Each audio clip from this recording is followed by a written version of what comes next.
On est en pleine cité, c'est la commune rouge. Ça c'est comme Harlem, c'est comme aussi Soweto en Afrique du Sud. Ça c'est la Kenya.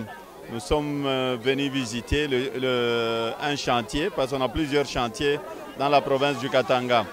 On a beaucoup de problèmes, surtout le problème de l'électricité. Et on a trouvé aussi beaucoup de problèmes de route. Donc on n'avait pas de bonnes routes comme ce que vous venez de voir ici.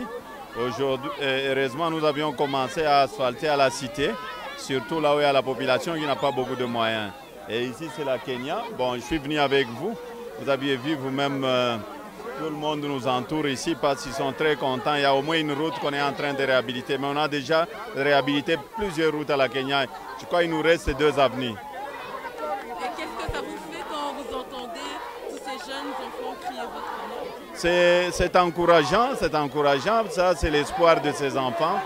Parce que vous savez, dans le temps, ces enfants n'ont jamais vu l'asphalte. Aujourd'hui, ils peuvent voir quand même qu'il y a de travaux qu'on est en train de faire dans la ville de Lubumbashi et dans toute la cité, et surtout dans la Kenya. On a fait aussi, je crois, à Kampemba, on a 7 communes, je crois. Et on est partout dans toutes les communes à asphalter des routes, à remettre de l'eau potable. Dans la commune de la Kenya, 25 ans, il n'y avait pas une goutte d'eau potable. Aujourd'hui, ils ont de l'eau 24 heures sur 24. Ils n'avaient pas de transformateurs, ils ont des transformateurs. Mais nous avions eu un problème au niveau de Inga, avec un groupe qui est en réhabilitation. Nous espérons peut-être d'ici le mois de novembre, nous pouvons aussi stabiliser le courant électrique.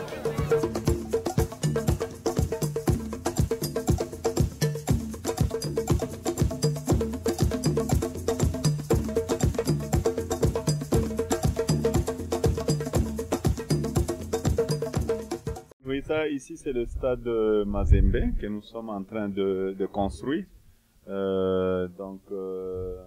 On a commencé il y a de cela, je crois, plus ou moins maintenant 16 mois.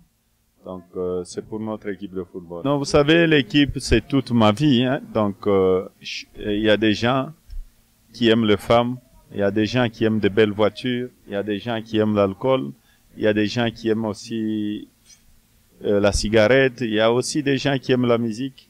Moi, j'aime le football et j'aime aussi mon équipe de football. C'est là où je dépense aussi mon argent dans cette équipe de football. Chacun dépense son argent de sa façon. Et aujourd'hui, ça fait, depuis que je suis arrivé à la tête de Mazembe, je devais chercher des jeunes talents.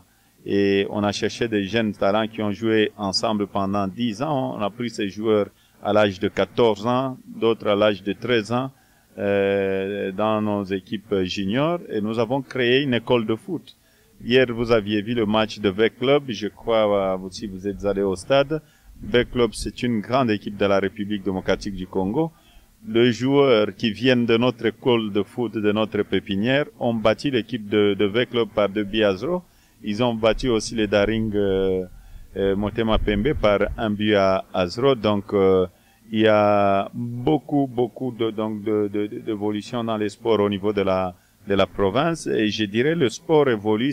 Vous savez, je l'ai déjà dit plusieurs fois. Ce n'est pas aujourd'hui que j'ai commencé à dire que je ne veux pas me représenter. Il y a des gens qui disent non, c'est les chantages, c'est ça. Non.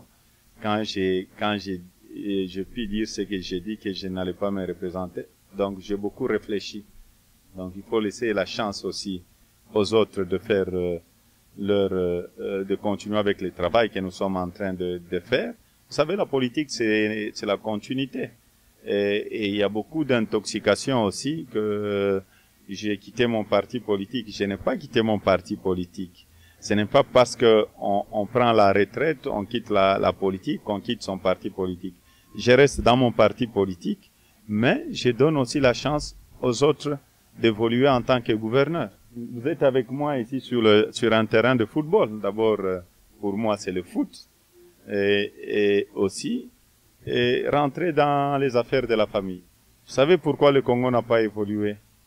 Parce que les gens ne veulent jamais laisser le pouvoir. Regardez parmi tous ces vieux politiciens, la majorité qui sont en politique. C'est devenu comme un travail. Un politicien doit faire son temps et savoir partir. Et les jeunes là, aujourd'hui, ils voient comme si c'est vrai, je les abandonne, mais après, ils vont apprécier ma décision.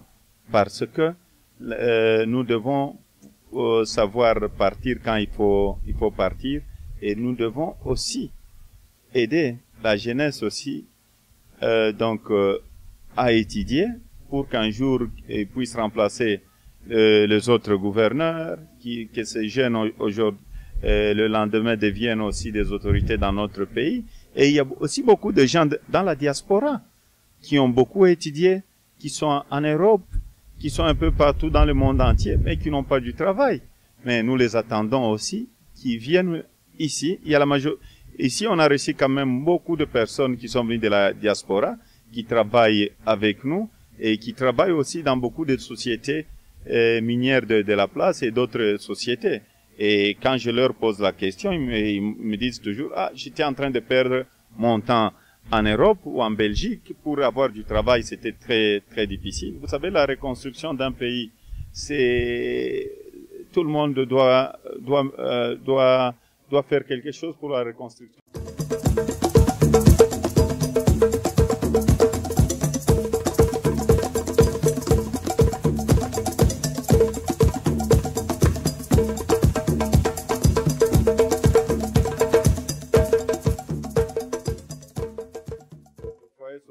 Je crois, à la Kenya, oui. Non, vous savez, ces gens, c'est ce qu'on dit, la malhonnêteté. Et si je peux appeler ça, c'est vraiment la malhonnêteté. Parce que l'État, avant que je sois gouverneur, le gouvernement central avait envoyé de l'argent pour donner à ces familles qui rentrent. Même le HCR a donné de l'argent pour qu'ils rentrent dans leur famille. Vous savez, il y a aussi des paresseux. Au Congo, on ne peut rien envier. À part les mines, oublions les mines, nous avons une terre qui est fertile, nous avons une très bonne saison de pluie. S'ils viennent de l'Est, s'ils viennent de Goma, mais si vous allez à Goma, les gens à Goma sont très bien portants, c'est de grands cultivateurs, ils sont en très bonne santé, et les gens de Goma sont de grands travailleurs. Mais il y a des paresseux aussi, ils se disent, bon, nous ne voulons pas travailler, nous voulons vivre au détriment de l'État, et ça nous refusons dans notre province, parce que il y a du travail pour tout le monde. Si vous avez votre petit champ, vous allez payer les études de vos enfants. Vous ne pouvez pas quitter votre village d'origine, ou je ne sais pas, quitter un autre pays ou votre province d'origine, vous allez au Katanga pour vivre dans une école. Et nous avions pu payer ce qu'on a payé, on a remis, je crois, à chaque famille, c'était plus ou moins $1000 américains. Ce qui est beaucoup, mais on l'a fait vraiment parce qu'on devait le faire. Normalement, ces gens devraient être même arrêtés. Comment est-ce qu'ils pouvaient venir vivre dans une école? Ils ont abîmé beaucoup de choses, et surtout si on continue comme ça dans notre pays, je crois un jour on va avoir beaucoup de problèmes. Des ONG, s'ils montrent pas des endroits comme ça, ils ne seront pas soutenus. Mais ces ONG-là, ces ONG vous disent combien d'argent l'État a donné. Parce que les ONG veulent montrer toujours le mauvais côté de l'État. Pour que leurs financiers continuent à leur donner de l'argent. Nous avions, le HCR est là. Vous savez, le HCR, il y a un paquet. C'est un financement, je crois, de beaucoup de partenaires. Nous sommes en train de récupérer encore les réfugiés qui sont en Zambie, qui doivent rentrer dans leur province d'origine ou dans leur village ici au Katanga. Mais les gens ne veulent pas partir. ils veulent rester en ville. Mais rester en ville, il faudrait avoir le moyen. Moi, nous avions eu beaucoup d'enfants de la rue ici. Est-ce que les ONG vous ont amené où on a placé tous ces enfants dans un centre de rééducation? Non, ça ne les intéresse pas. Et j'ai fait même une réunion, j'ai appelé tous les partenaires. Nous avions eu 1450 enfants de la rue que nous avions récupérés, qui ne sont pas venus de notre province, à partir de 2 ans jusqu'à 5 ans. Et il y a eu aussi des adultes, comme je peux appeler adultes de la rue, parce qu'on les appelle tous enfants de la rue, de 35 ans, 40 ans, qui sont venus d'autres provinces. Nous avons un budget plus ou moins de 100 000 $ pour l'éducation, la nourriture, les soins médicaux. Les ONG ne parlent pas de ça. Ils doivent parler parce qu'ils doivent soutirer. Vous savez, il y a combien d'ONG ici maintenant dans notre pays? Plusieurs. Il y a quelques ONG qui travaillent très bien, mais il y a des ONG aussi qui ne font pas leur travail correctement, qui sont même en train d'abîmer l'image des ONG qui sont bien installées au Congo.